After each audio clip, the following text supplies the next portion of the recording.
Audio Jungle.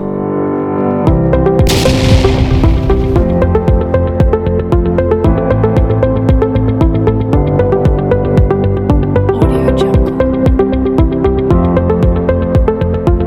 Audio Jungle.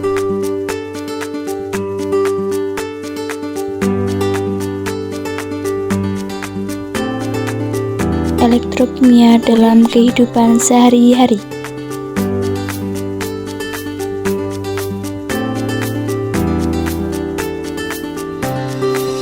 Audio Jungle.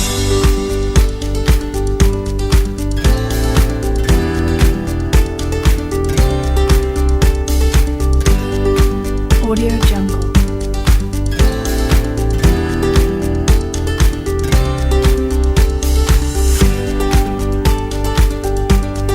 Audio Jungle.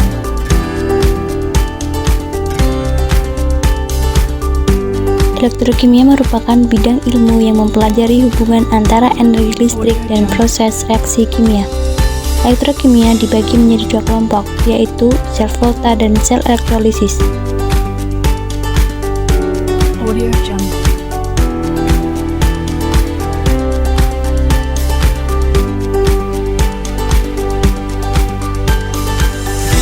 Audio Jungle.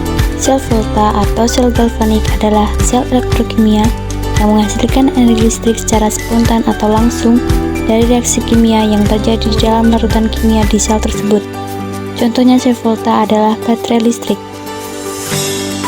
Sel elektrolisis adalah sel yang mengalami reaksi kimia ketika arus listrik dialirkan ke sel tersebut.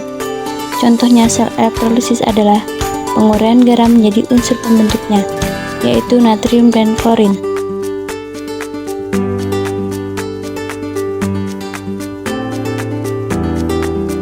Audio Jungle.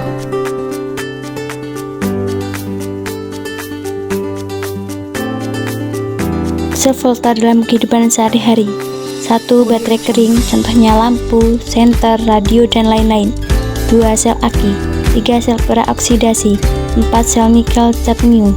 5. Sel bahan bakar. Audio Jungle. Audio Jungle.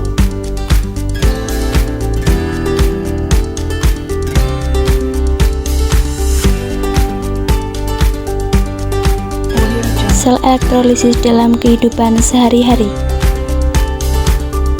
1. Pembuatan zat pada produk berbahan logam aluminium dan magnesium. 2. Penyembuhan logam atau electroplating. 3. Pemurnian logam.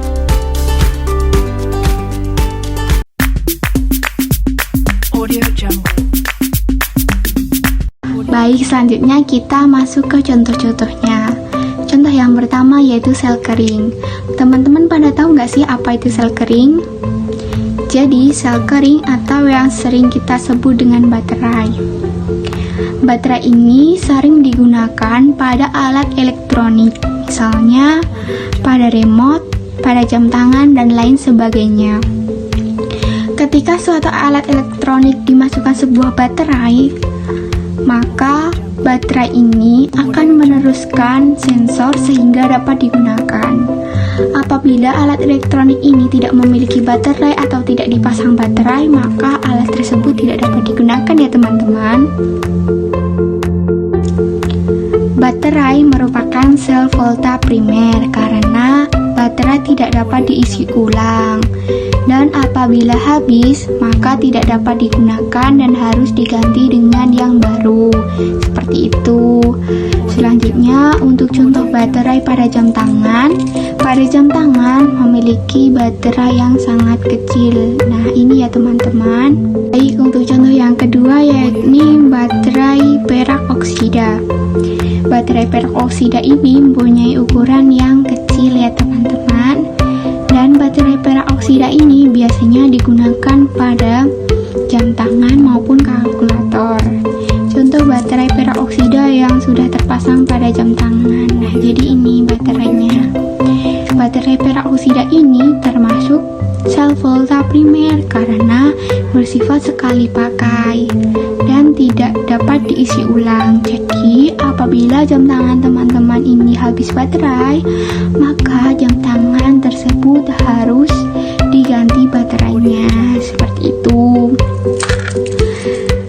Baterai Peroksida ini mempunyai oksida di dalamnya sebagai elektron positif dan seng sebagai elektron negatifnya ya teman-teman. Baik, untuk contoh yang ketiga yakni baterai nikel karnium. Baterai nikel karnium ini sering digunakan pada laptop, pada senter, pada mini kipas angin, pada HP dan lain sebagainya. Misalnya pada senter. Nah, senter ini menggunakan baterai nikel karnium. Karena apabila senter ini habis baterai, maka senter ini dapat di-charger sehingga dapat digunakan kembali. Nyala senter dengan baterai nikel karnium ini nyalanya juga terang ya teman-teman. Selanjutnya pada HP. HP ini juga menggunakan baterai nikel karnium karena apabila baterai habis maka HP dapat di-charger sehingga dapat digunakan kembali. Pada zaman dahulu baterai menggunakan baterai yang dapat dilepas pasang seperti ini. Namun seiring dengan berkembangnya zaman, sekarang ada yang namanya baterai tanam. Contohnya pada HP ini. Apabila smartphone menggunakan baterai tanam, maka apabila rusak tidak bisa dilepas pasang sendiri dan harus dibawa